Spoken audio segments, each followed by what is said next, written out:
বাংলাদেশ যখনই গণতন্ত্রের পথে যাত্রা শুরু করে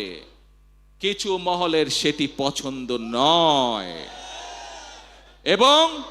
সেই সকল মহল যারা চায় না বাংলাদেশের মানুষ তার ভাগ্য পরিবর্তনের জন্য